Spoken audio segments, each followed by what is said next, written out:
Just to give a quick overview of what we're going to get into today. So as we move from the car era to the smartphone era, we're going to look at this value gap between different generations of consumers. We're then going to go and look at different ways people value smartphones versus cars. And then from there, we're actually going to look at 10 different examples of brands who are tapping into the new kinds of values out there that consumers have, and then any time for Q&A either during this, and so welcome also throughout the rest of the day as things come up. So looking ahead, this and this was a kind of interesting thing to start working on, because you'll see in a bit my firm was doing some research. I'm from a digital agency, MRY, part of Publicis Group. Actually, just as of last week, became officially aligned under the Starcom Media Group, MediaVest Group umbrella. And so we're doing some research, and one of the things we're looking at is how people value cars versus smartphones. And at first, I wasn't even sure why we were looking at the two together, but I'll share some data in just a little bit. And so if you look at these two different technologies, I mean, one is arguably the most transformative technology of the 20th century.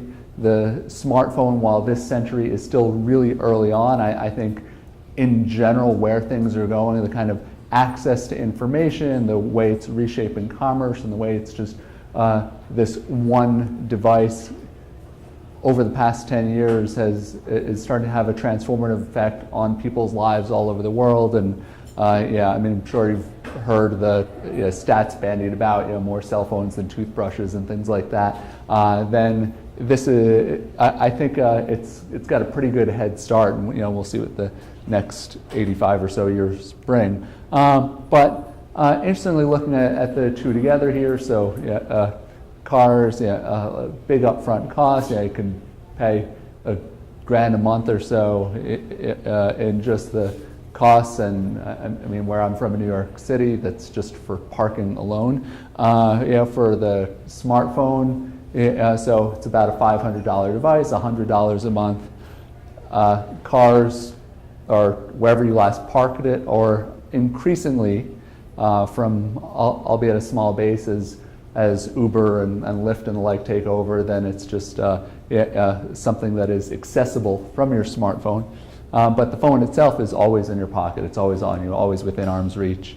And so it's not to say that cars won't matter. They'll continue to have a very big role in the century ahead. But it's interesting that this much smaller, much more accessible device is serving similar purposes. And so I'll get into that in a little bit. Also, there's a lot of research that this presentation is loosely based on. Actually, most of what you're seeing today isn't in this, so I'm not just regurgitating slides. It was kind of fun thinking about this in a new way. But at mry.com/auto, there's a much deeper dive on the future of mobility and how we connect to our cars. So just wanted to let you know where this came from.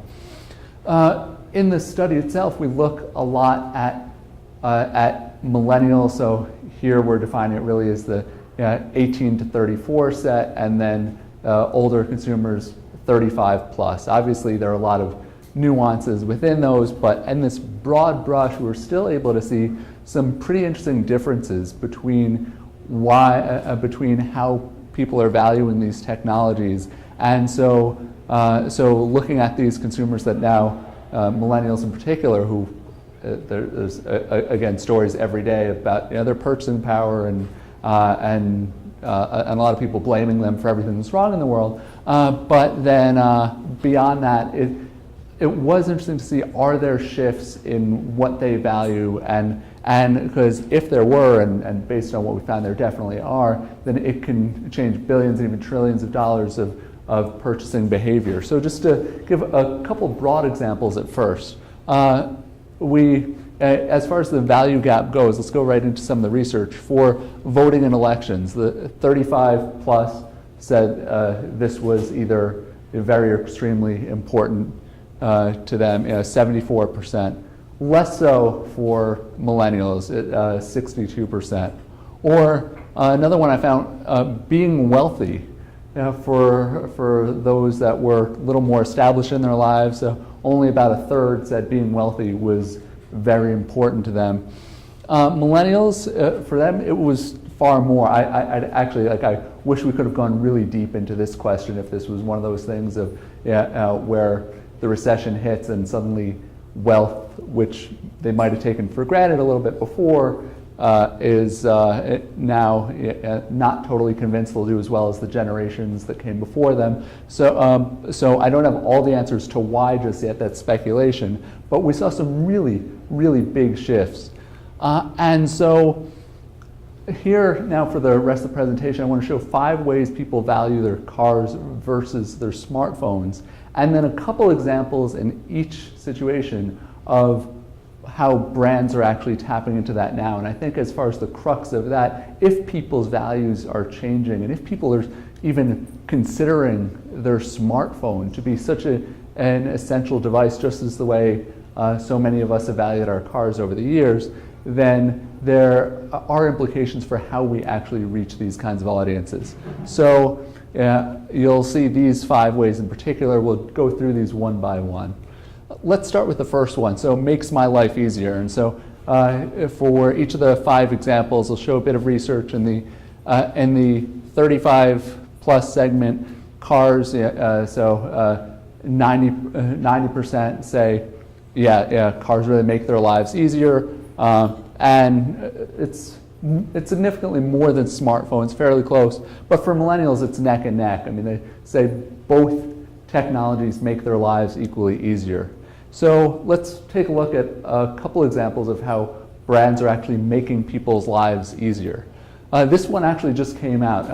Anyone familiar with this? Did you see maybe some news in TechCrunch or some other tech sources? 3M just over the weekend came out with this app. I've downloaded it. I haven't even gotten a chance to use it. If you work with a lot of colleagues like I do that love putting Post-it notes all over the world, all over the walls, they will absolutely love this because 3M has this app that digitizes all these Post-it notes, and then you can organize them within the app. I haven't tried it yet myself, but again, I mean, for any of the strategists I've worked with on the agency side, they're probably going to be obsessed with this if it works as good as it does. And with any of these, again, it's just really interesting to see that this isn't typical marketing, just trying to reach as many consumers as possible and finding the most efficient means to do so. What I love about examples like this and the ones that follow is that they tap into certain values like this. Another example is Someday from BNY Mellon. So BNY Mellon is actually the oldest bank in the nation, dates back to the 1700s, and they created this web app. It's not a mobile app you're going to find in the App Store or anything, but you can access it from your mobile device, very responsive and the like. And what it does is they want to make investing accessible to anyone. So especially people who aren't necessarily focused on it and may not even know what their 401k is all about.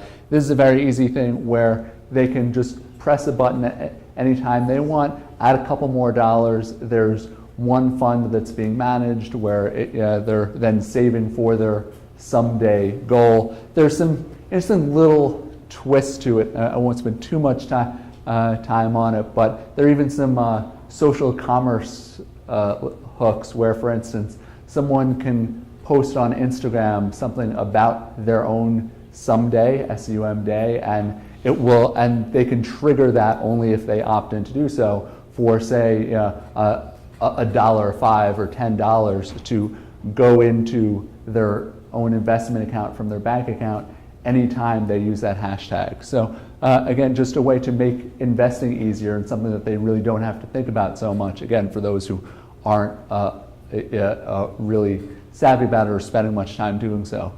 Makes buying things easier. So this is something where millennials say, yeah, absolutely, yeah, their cars make buying things easier, even more so on a sheer percentage basis than the 35 plus set. But the difference between how they're viewing their smartphones is one of the bigger differences we saw. So 15% shift right there.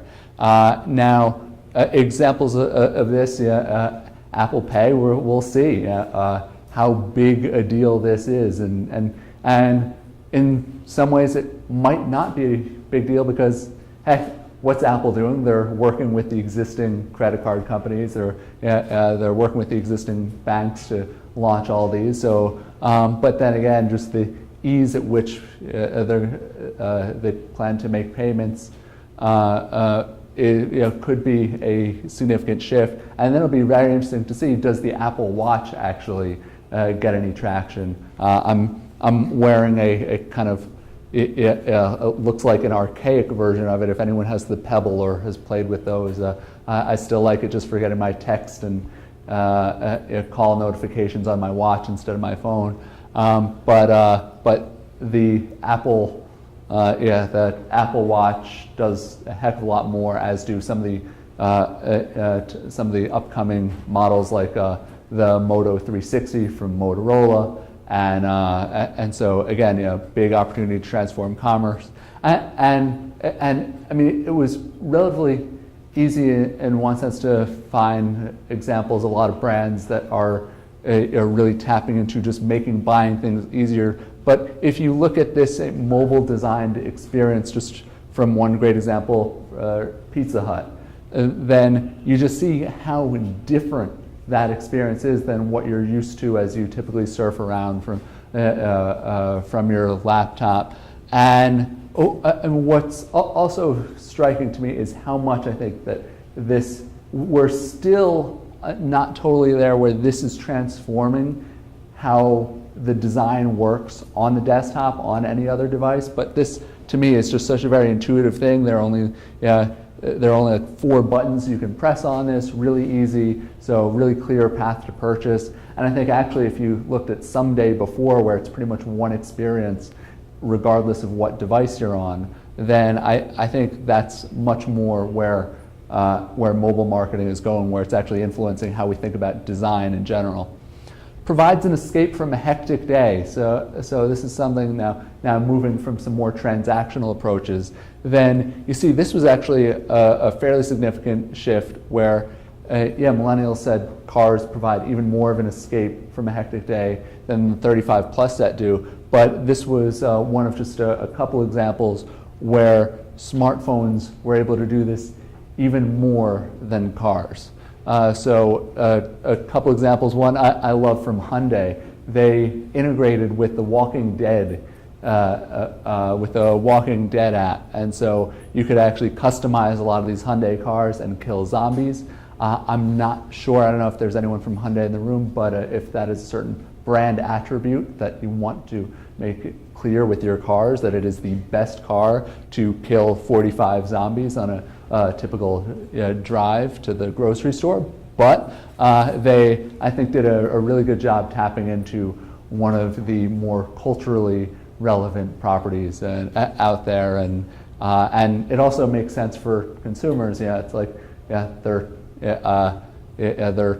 playing a kind of racing zombie killing game anyway, so they might as well be a real car in there. Or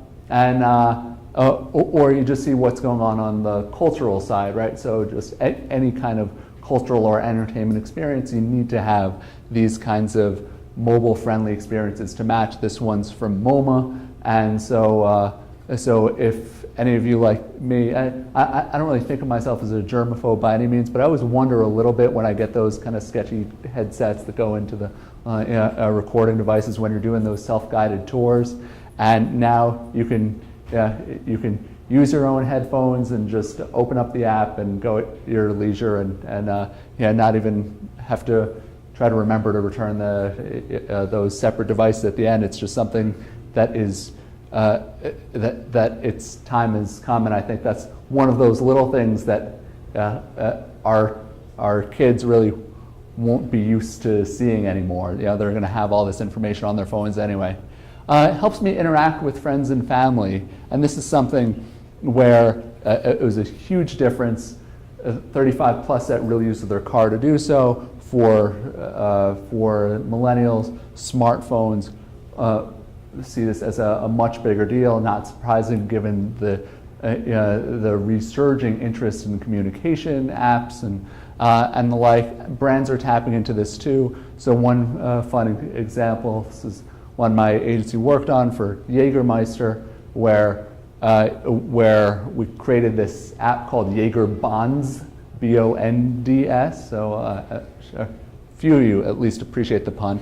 And so with Jaeger Bonds, you can sync up with a number of your friends and say, for the next 6 hours, I want this to capture anything I share. And then you've got some initially private video roundup of all the photos and videos you took on your night out, and then you can choose to make those public as well. But it was really interesting for a spirits brand to actually to spend a lot of time promoting this app, and so they wanted to tap into what their target audience valued, which it really was going out with their friends, rather than just purely hitting people over the heads with buy more Jaeger.